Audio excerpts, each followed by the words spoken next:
This week, Big4.com brings you Deloitte's vouchers popular among consumers looking to dine out, Ernst & Young's moderate growth expected for global auto industry in 2012, Accenture's FBI awards IT support services contract, PricewaterhouseCoopers survey reveals tough year for Canadian IPO market in 2011, PricewaterhouseCoopers internal auditors should reconsider their focus to align with CEO business strategies, and Huron's Consulting Groups appoints clinical solutions leader in healthcare practice. Each week, Big4.com covers key news, events, happenings, opinions, and blogs relating to all the Big Four accounting and consulting firms.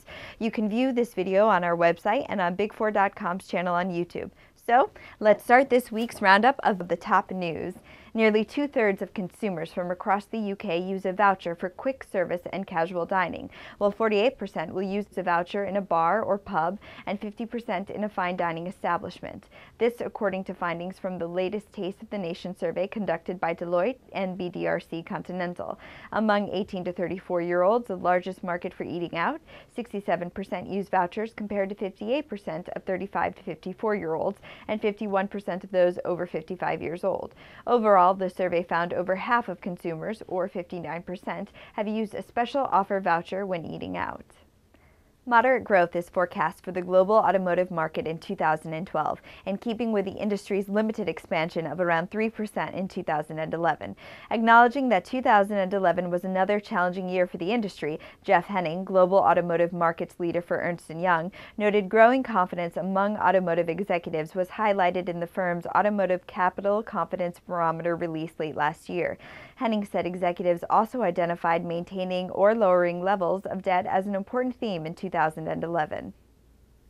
Accenture Federal Services has been awarded a blanket purchase agreement and 4 task orders from the U.S. Federal Bureau of Investigation to install an enterprise resource planning system to support the FBI's Human Resources Information System.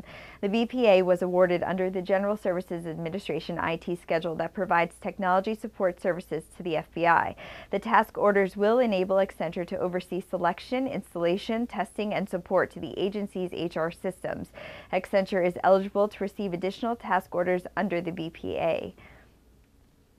And here are the latest jobs from the Big Four job board. See the site for more details.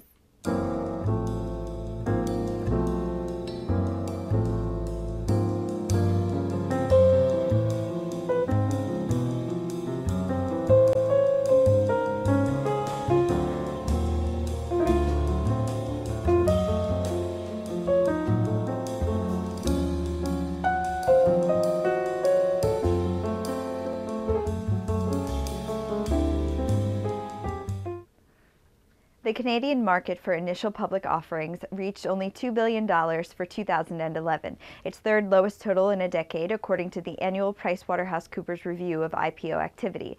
Despite a mid-year growth spurt, 2011 saw the total number and value of IPOs decline compared to the previous year. The 61 new issues on all Canadian exchanges in 2011 generated just over $2 billion compared to 73 IPOs worth more than $5.5 billion in 2010. CEOs and internal auditors share a focus on government regulation according to findings from the 7th Annual Global Survey on the State of the Internal Audit Profession released by PricewaterhouseCoopers India.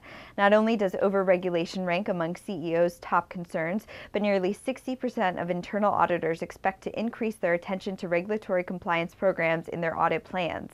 This year's survey showed a disparity in focus between CEOs and internal auditors concerning risk areas such as growth and technology.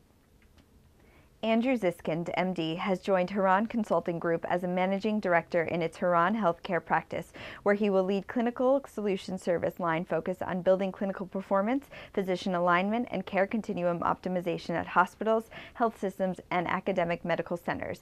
An interventional cardiologist with extensive clinical and administrative experience, Dr. Ziskind has developed and led innovative primary care and specialty delivery systems. During his career, Dr. Ziskind has served as Vice Dean for Clinical Affairs and Health System Vice President at the University of Washington. This has been Alicia with your Big Four Weekly News. Join us next time.